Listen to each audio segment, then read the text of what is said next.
80 years of Tintin, the Carlsen Verlag, who've been looking after Tintin's interests in Germany so well since those early days in the late 50s, has published my book, Tim and Co., which is all about the Pfiffiger reporter himself and the characters, his best friends, and also his worst enemies. We can't forget them. So that's a little introduction. About myself, I am British. I was born in Paris.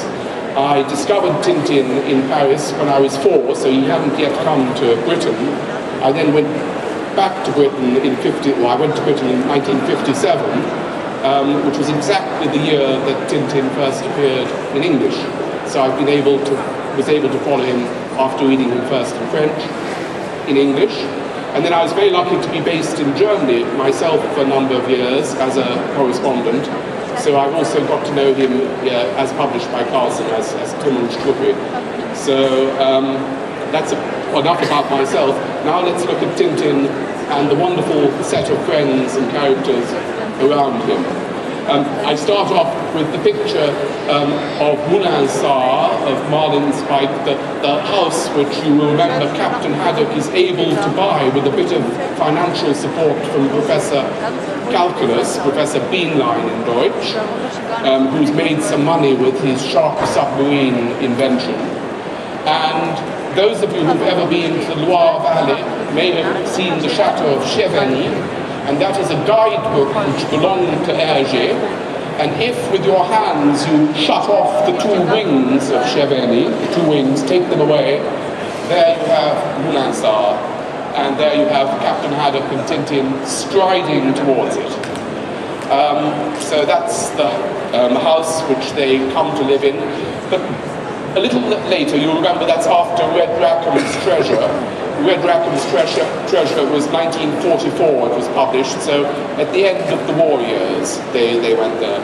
Now I have to show you this, because this is the very first drawing of Tintin, which, as he first appeared on January the 10th, 1929. And I think it's marvelous because it shows his first idea of Tintin, and it's very different to the Tintin as he developed. What I love about it is the loud check suit, which is marvelously old-fashioned and dated. And I ask you to look at his shoes. Look at his shoes very carefully, because what's strange about those shoes? Well, if you know your comics well, which I think you do because that's why you're here, you will recognize them as being identical to the shoes of Mickey Mouse. And Mickey Mouse was born in November 1928. So 3 months before Tintin, Mickey appeared. And Hergé obviously knew about his shoes because Tintin wears them to begin with. He then changes his shoes.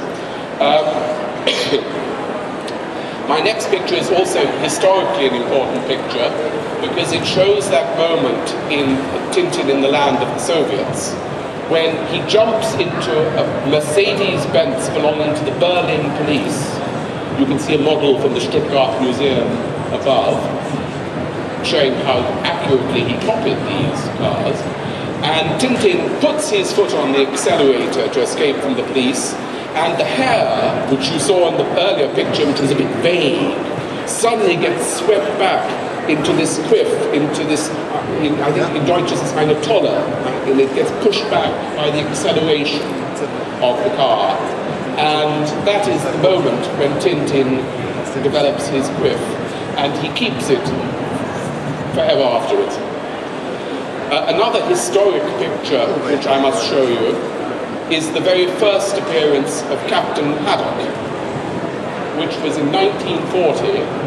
And he is the drunken captain of the Caribou Jan in The Crab with the Golden Claws, hopelessly drunk. It is locked in his cabin by the first mate who's got him under his thumb, drinking whiskey. Tintin breaks in, escaping from where he's been locked, the cell underneath, and finds him there. And that is the first appearance, as I said, of Captain Haddock. And though we all know Tim and love him very much, every survey in every country shows the most popular character in the Tintin books is Captain Haddock. And certainly he's Tintin's best friend. He had to wait 11 years to get him, because as I said, Tintin first appeared in 1929, Captain Haddock only in 1940. Until then, it was Struppi, it was Snowy, it was Milou, who was Tintin's closest friend and most loyal companion. But Hergé felt after 11 years that he needed something more than the faithful dog, so he produces Haddock. And Haddock is all that Tintin isn't. He has weaknesses, human weaknesses. He swears, he drinks, he behaves badly. And for Hergé, this was very important because he was the other side of Hergé. Hergé, as a young boy, as a young man, was a Boy Scout, always wanted to help people. When he became adult and older, he was like everyone else. He had his faults. He enjoyed having a little whiskey, some good wine, and he also swore sometimes. So Haddock was necessary. Haddock was necessary as an alternative, a foil to Tintin. And while we're talking about Captain Haddock, I said that he was the other side of Hergé. Well, in my new book, in the Tim and Co., you will see I've got these marvelous pictures of Hergé on one of his London visits. He went at least once a year to London to visit his English publisher, Methuen, and he always insisted on having a day to do his clothes shopping in Jermyn Street. So he'd buy his tweed jackets, his silk ties, these things, always in London. And when Haddock, we see him in the 7 Crystal Balls, we see he's also dressed, as the French say, à l'anglaise, in the English manner, and you see the similarity between the two. We also see another picture of Captain Haddock here, when he's very depressed, fed up with life.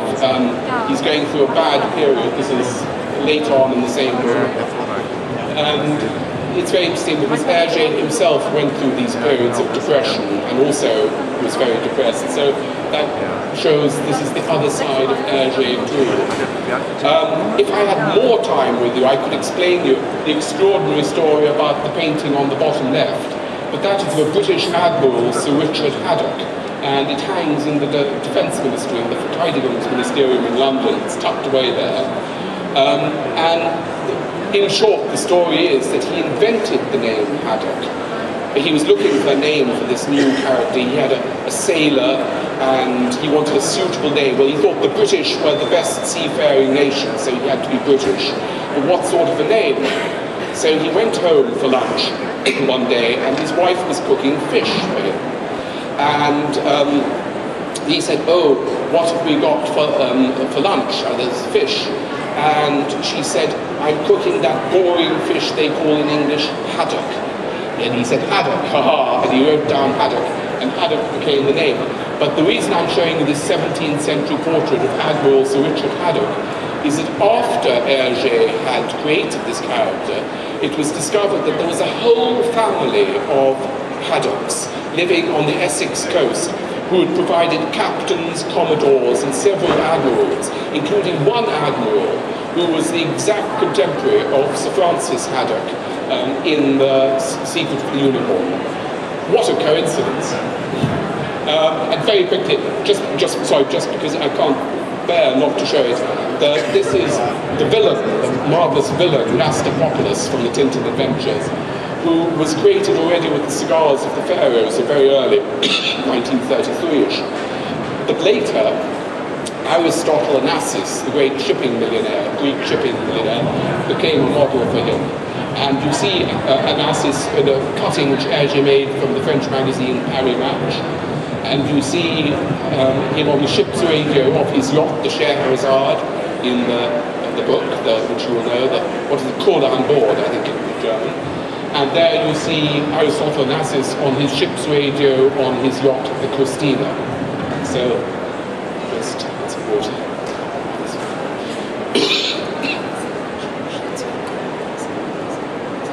It was forward.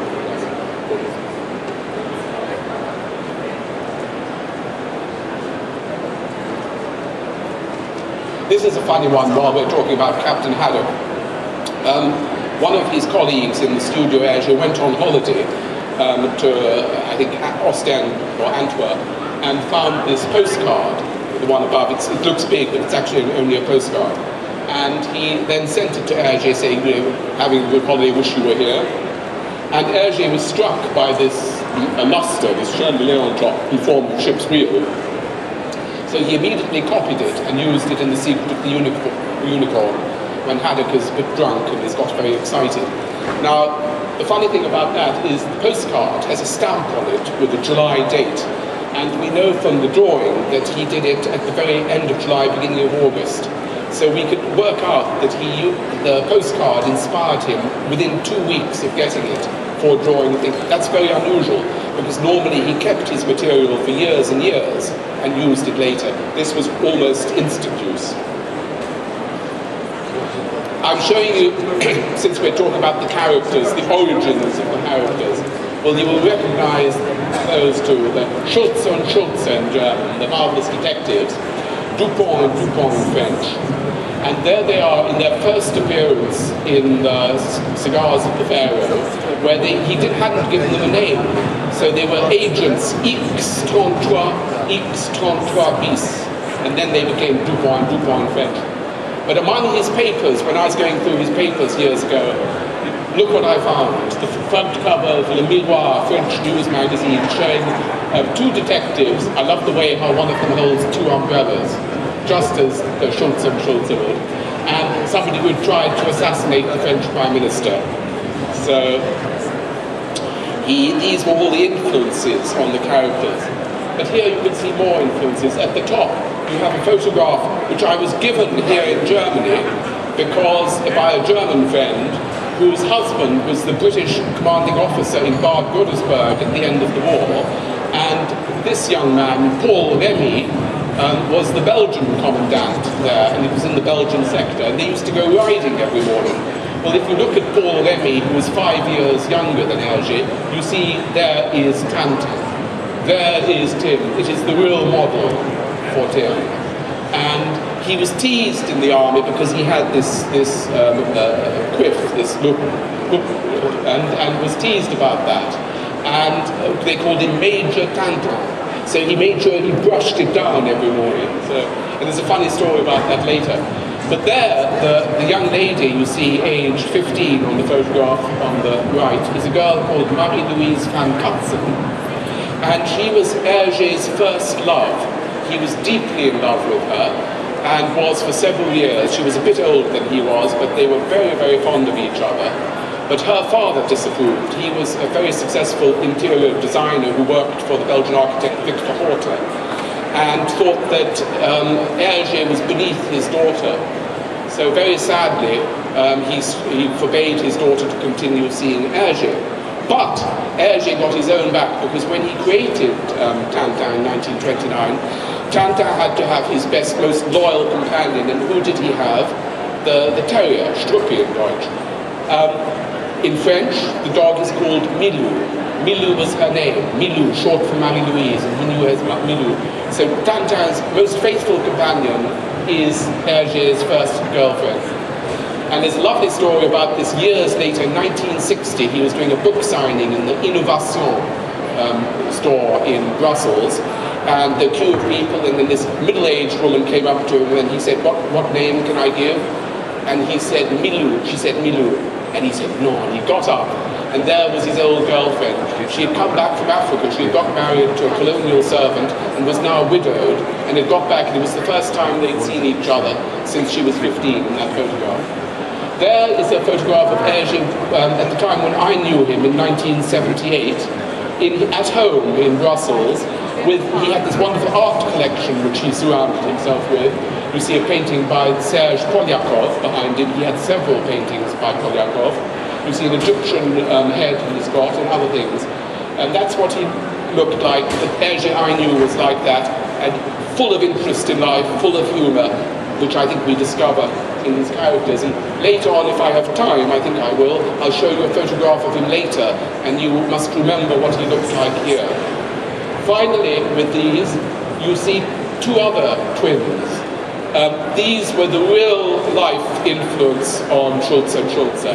On the left we have his uncle, and on his right we have Hergé's father. They were identical twins. They would meet every Sunday for Sunday lunch, dress in their Sunday best. After lunch they would go out for a walk with their walking sticks, or if it was raining, with their umbrellas. They were the complete real-life example of Schulze and Schulze.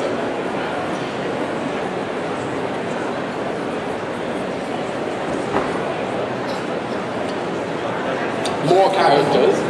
At the top, a minor character, the gun runner in the Cigars of the Pharaoh, was modelled on a French writer called Henri Montfil, who was also a narcotics smuggler and gun runner, and you see they are identical. This is a marvellous example, and I've got some other good pictures to show you, of Auguste Piccard, who was a Swiss scientist, a remarkable man, who also had a twin brother. But the story about Piccard is that before the war, he went higher into the stratosphere than anybody had ever been in a hot air balloon. And then after the war, he went deeper into the ocean than anyone had been in the bathyscaphe. And he was a great scientist, and Hergé would see him walking down the Avenue Louise, where Hergé had his offices, where he had his studios. And he was, as we will see in the next photographs, he was unmistakable with his long neck and his old-fashioned clothes. And Hergé said, "Ha-ha, here is my model for my professor." For years he'd been looking for a professor. There were several professors in earlier books, till he came upon, in Red Rackham's Treasure, the ultimate professor, Professor Bienlein. And at the bottom, just late, the very last book, the unfinished book, shows, I have a photograph of Fernand Legros, who you may remember was an art dealer in France in the 70s, who sold forgeries and was brought to court and convicted. And there you see the villain in the unfinished Tintin Alphard, Engadine Acas, very clearly modelled on him. But I must tell you more about Auguste Piccard. And show you more about him. You see, that's what he looked like when you saw him in the Avenue Louise. And you see what Hergé said. He said, he's ideal, but I must make him smaller. He must be a mini Piccard, because the real Piccard is too good. He won't get in the thing. And so there is the mini Piccard. And on the right you see the real Piccard going into a miniature submarine he invented. And there you see Professor Bienlein going into the mini shark with unfortunate consequences. So that's another quickly character, Laszlo Carreras in the Flight for Sydney, modelled on Dassault, Marcel Dassault, French tycoon and politician. More submarines. Well, I could say a German influence here, because during the war years, Hergé didn't have access to the same range of newspapers, but he did have access to German newspapers in Brussels. And this is actually from a German newspaper of a submarine which was being developed in Germany, a miniature submarine, which you see is the very clear model for the mini shark submarine. Now, Tintin and women. People sometimes say there aren't enough women in Tintin, and I agree, but if you look, there are always women in the background, and they're always worth looking at.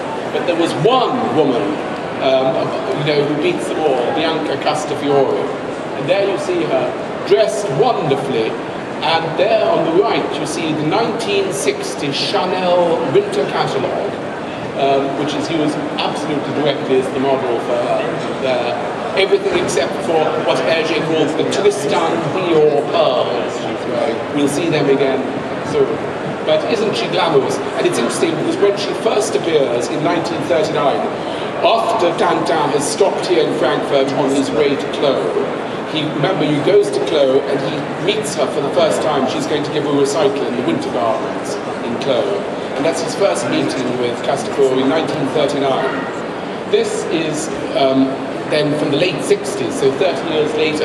And if you look at her in 1939, she's very dowdy. She's very, big bosom, unattractive opera singer. But by 30 years later, she's become rather glamorous. And why? The answer is Maria Callas. We already saw Aristotle Onassis. Well, Maria Callas, the great opera singer, his mistress, became a model for Castafiore later on.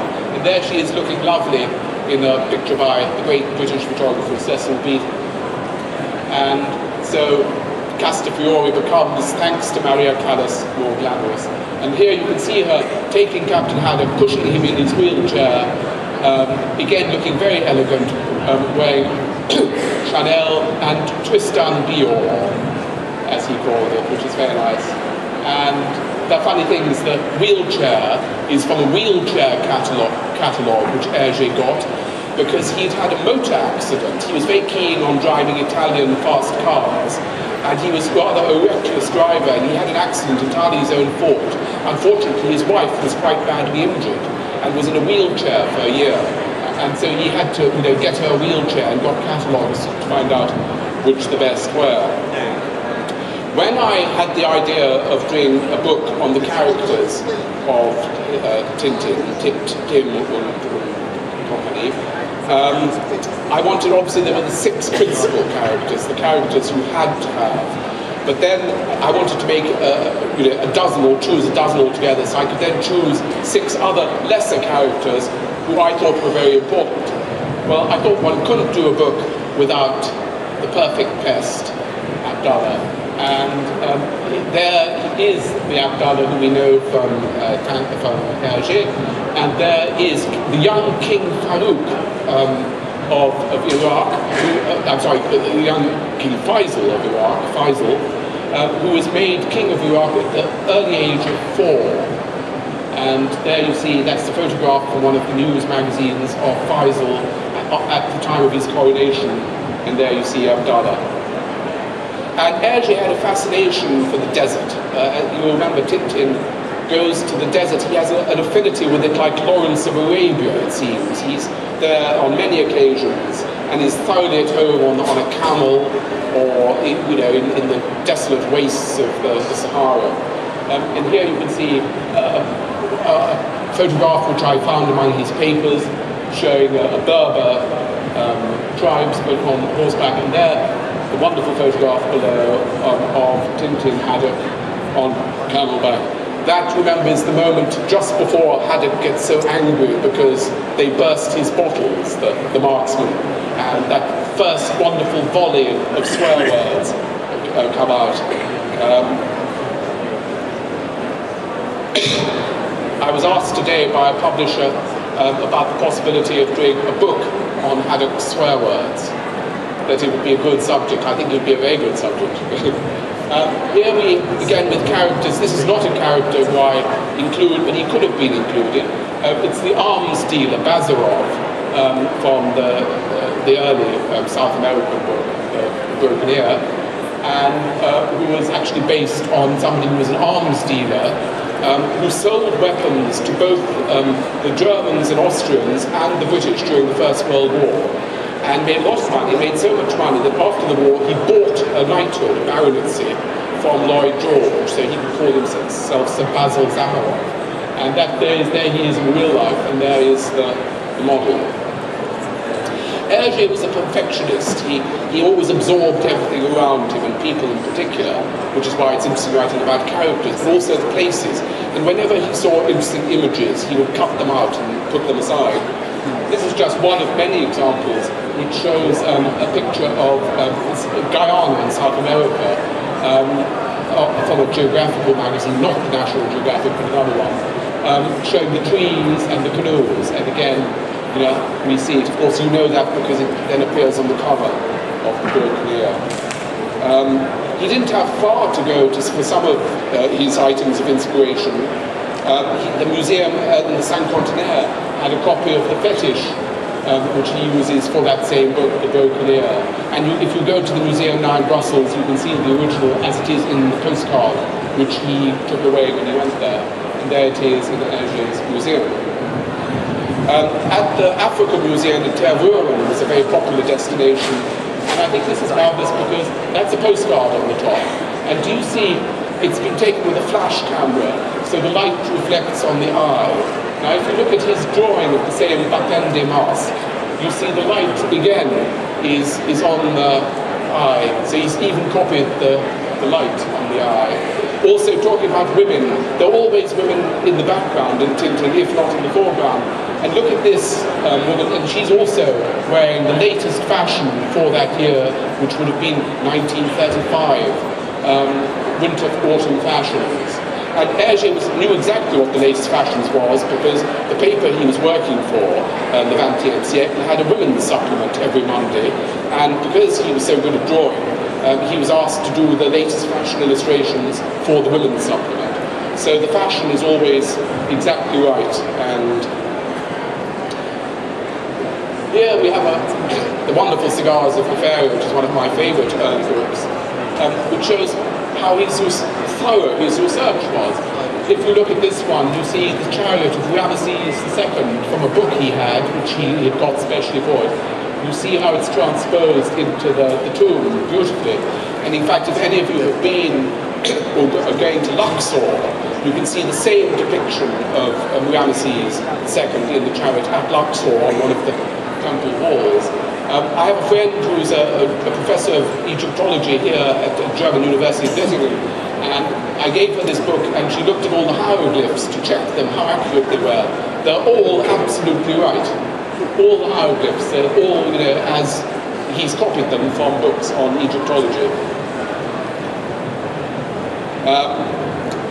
And here, this photograph at the top is from a photograph by the French photographer Lartigue, showing a car at speed and how it corners. And there is Tintin cornering at speed in his Bugatti at the end of the Cigars of the Pharaoh. The inspiration is very clear. There in Belgium, there's a motor car and sidecar in a race, and there you see how it's used in the Blue Lotus by the British soldiers there. And at the bottom one, I'm going to ask you a question. On the left is a picture which he cut out. It's actually of somebody in Albania. And there you see Tintin asking for directions on his way to Clo in King Otto's scepter. Can anyone tell me what the man is carrying on his back, what the drink he's offering is? Would anyone like to tell me? This is a very tricky question. Well, if you're not going to tell me, I'll tell you. And if you go to Albania now, or Macedonia, you will still find it. He is a lemonade seller, and he's got frisch gemachte limonade in his thing, and little cups, and you pay a small coin, and he'll pour you out some refreshing lemonade. And there Tintin asks for directions, but doesn't have lemonade. The wonderful King Otto's scepter, where he has the Swiss in London and Frankfurt, has the Sildavian Guard in the palace, and in the early black and white edition, and you must remember that the books before the war all appeared in black and white first, and were only put into colour at the end of the war and afterwards. So the black and white version has them there with their ruffs, as the British beefeaters do now if you go to the Tower of London, and as they did then, which was a news photograph for the Jubilee of King George V. I'm sure some of you will have been to Kathmandu, in which case when you've flown in, you will have, or when you've been there, you will have seen this wonderful temple, which he copies faithfully when Tintin flies to Kathmandu on his way to Tibet, which is the most moving and poignant, perhaps, of all the Tintin adventures, and the one which Hergé came to love most himself. South America was another favorite destination, and here in the Temple of the Sun, you see the masks he uncovers, the Inca masks, and there is a very detailed drawing from a book which was published in 1889 by somebody called Wiener, which gave very detailed drawings of Inca death masks and things, which again are copied absolutely exactly in the book. Aeroplanes and boats were very important to him, and flying boats, which were a very fashionable form of transport in the 30s, were a feature in several of the books.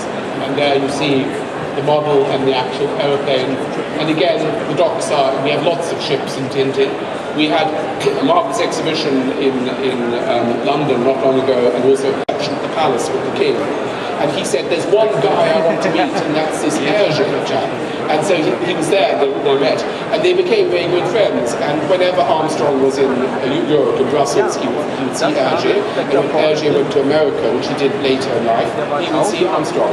So there's a rather nice development to that story. And then I can't not show you that he'd done. It's quite interesting. He was introducing Hergé to Chinese art, and obviously you look at his work, it was very westernized. It was sort of very much influenced by Rodin and so on. So he was doing westernized art while Hergé was becoming orientalized by him. And there you just see an advertisement for cigarettes, which is copied there. And then, as I see, I'm coming to time out one last picture, which is my farewell picture. This is Abschieds built of Chang in the Blue Lotus, waving goodbye and crying to Tan as he goes back to Europe. There's his adoptive father, and there's the ship, the British ship, the SS Leviathan, which Hergé had cut out of the newspaper and is the model for that. And I thought that's a nice picture to finish on. I've given you a very sort of general Überblick there. I could talk for hours about Tintin. You've heard enough, I'm sure. But if there are any questions, I'd be happy to answer any questions. Or if there's anything more anybody wants to know. And then afterwards I will be signing books behind of the new book if you want to talk to me then. I don't know if there are any questions.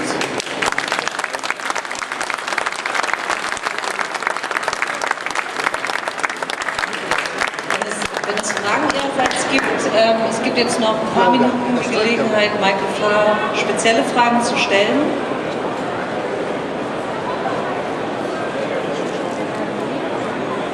Keine Fragen? Dann würden wir jetzt die Signiernummern verteilen für die Signierstunde. Michael Farr wird seine beiden Bücher auf den Spuren von Tim und Struppi und Tim und Co. von Carlsen signieren. Genau, stellen Sie sich bitte an.